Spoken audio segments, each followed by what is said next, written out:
मित्रों, जिस प्रकार अपने बच्चों का पोषण करना एक माता पिता की जिम्मेदारी होती है, ठीक इसी प्रकार देवताओं की भी जिम्मेदारी होती है कि वह अपने भक्त का ख्याल रखें, उसके ऊपर कृपा बरसाए और अपने भक्त का कल्याण करें। जो भी भक्त आध्यात्मिक मार्ग पर चल रहे हैं, पूजा पाठ कर रहे हैं, मंत्र जाप साधना ही करते हैं, तो उनको संकल्प की शक्ति का पता होगा कि संकल्प कैसे हमारी मनोकामना पूर्ण करता है। संकल्प शक्ति ही हमें देवता की शक्ति का आभास करवाती है। बिना संकल्प के की हुई जितनी भी मंत्र साधनाएं हैं, पूजा पाठ है, तो उनका जो फल है वह निर्धारित नहीं होता कि आपको कब आपकी पूजा का फल मिलेगा, और यह भी निश्चित नहीं होता कि आपको आपकी पूजा का फल मिलेगा भी या नहीं। आइए अब बात करते हैं कि संकल्प लेकर की गई पूजा पाठ या साधना की, उसमें यह निश्चित हो जाता है कि आपको आपकी पूजा पाठ मंत्र जाप का फल मिलेगा ही मिलेगा, 100% मिलेगा। और वह फल आपको इसलिए जरूर मिलेगा क्योंकि आपने अपने इष्ट देव पर संकल्प के माध्यम से मनोकामना पूर्ति की जिम्मेदारी डाल दी है। आप में से बहुत सारे लोग होंगे जो 16 सोमवार व्रत, हनुमान जी के व्रत या कोई 11 दिन की साधना उठा लेते हैं और संकल्प के माध्यम से अपनी साधना या मंत्र जाप करते हैं। संकल्प के माध्यम से देवता को भोग प्रसाद देते हैं। संकल्प के माध्यम से ही दीपक प्रज्वलित करते हैं और संकल्प के माध्यम से ही नियमों का पालन करते हैं।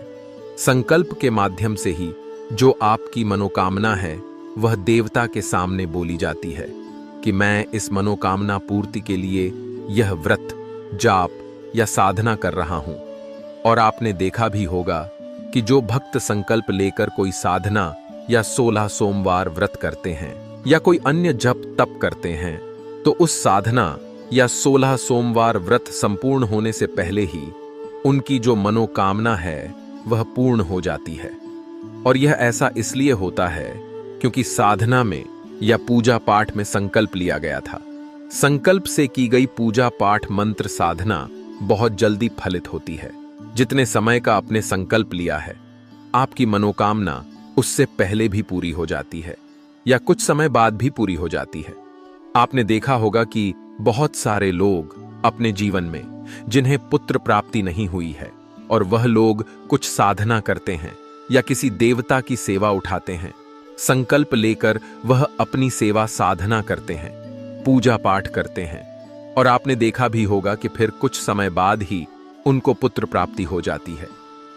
तो इस प्रकार संकल्प लेकर आप भी अपनी मनचाही मनोकामना की पूर्ति कर सकते हैं।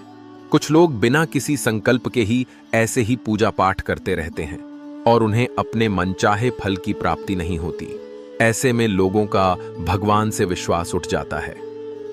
अगर संकल्प की शक्ति देखना चाहते हैं तो 11 दिन हनुमान चालीसा का संकल्प लेकर पाठ करो, फिर देखो जिंदगी में क्या क्या बदलाव आते हैं।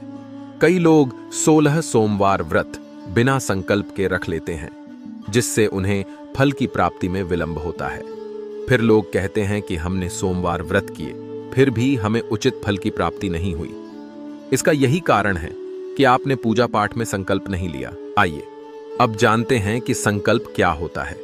संकल्प एक प्रकार की कसम होती है, या फिर कह सकते हैं कि संकल्प एक जिम्मेदारी होती है। जब आप संकल्प लेते हैं तो संकल्प को पूरा करने की जिम्मेदारी देवता की होती है। संकल्प आपने लिया है, लेकिन आपके संकल्प को पूरा करने का भार देवता पर होता है। इसीलिए संकल्प से बहुत जल्दी मनोकामना पूर्ण हो जाती है।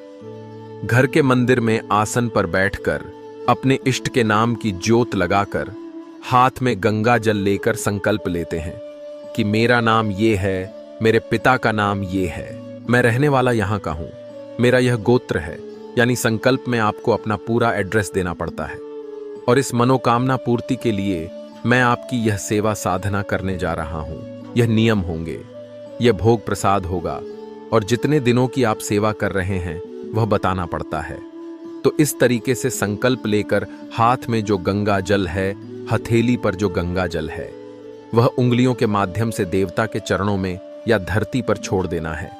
जब आप पूजा पाठ में इस प्रकार से संकल्प लेकर पूजा पाठ मंत्र जाप करते हैं तो यह संकल्प देवता के ऊपर भार बन जाता है आपकी मनोकामना को पूर्ण करने का। देवता की जिम्मेदारी बन जाती है कि वह इस संकल्प को पूरा करें। आपकी बताई हुई मनोकामना को देवता पूर्ण करें। इष्ट देव की ज्योत लगाकर सुबह के समय हाथ में गंगा जल और अक्षत लेकर आप संकल्प कर सकते हैं। संकल्प में आपको अपनी पूजा का समय निर्धारित करना पड़ता है। जिस समय आपने पहले दिन पूजा पाठ किया था, फिर अगले दिन भी उसी समय आपको पूजा पाठ करना है। यानी आपकी पूजा पाठ का समय आगे पीछे नहीं होना चाहिए। कई लोग बहुत उलझे हुए होते हैं, उनको नहीं पता होता कि संकल्प कैसे लिया जाता है, संकल्प की शक्ति कितनी विशाल होती है। जैसे मैं आपको बता दूं कि मुझे ओम नमः शिवाय मंत्र का जाप करना है और मुझे 11 दिन तक जाप करना है। मेरी जो मनोकामना होगी, मानकर चलिए कि मैं आर्थिक रूप से उन्नति करना चाहता हूं या किसी जॉब की मेरी मनोकामना होगी, तो सबसे पहले मैं एक लोटे में शुद्ध ताजा जल भरकर 11 दिन के लिए भगवान शिव के सामने रखूंगा। फिर मैं आसन पर बैठकर भगवान शिव के नाम की ज्योत प्रज्वलित करूंगा और फिर अपने सीधे हाथ में थोड़ा सा गंगा जल, थोड़े से अक्षत लेकर मैं बोलूंगा कि हे मेरे पिता भगवान शिव, मेरा नाम यह है, मेरे पिता का नाम यह है, मेरा गोत्र यह है, मैं रहने वाला यहाँ का हूँ और आज इस दिनांक को सुबह के समय मैं यह संकल्प ले रहा हूँ। मैं आपके ओम नमः शिवाय मंत्र का जाप 11 दिनों के लिए करने जा रहा हूँ। इस दौरान मैं पूर्ण ब्रह्मचर्य का पालन करूंगा।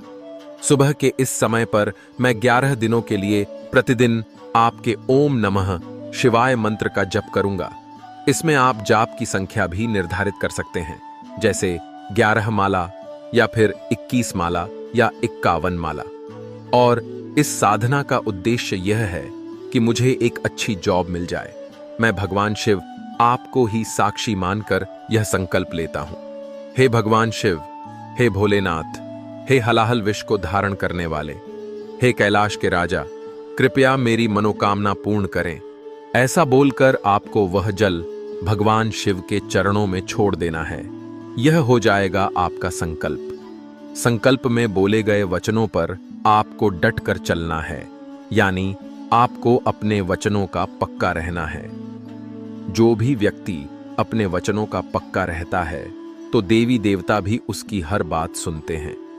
हर बात का समाधान निकाला जाता है, क्योंकि जब हम देवता के सामने वचन लेते हैं तो देवता भी वचनबद्ध हो जाते हैं और फिर देवता को भी उसकी मनोकामना पूर्ण करनी पड़ती है।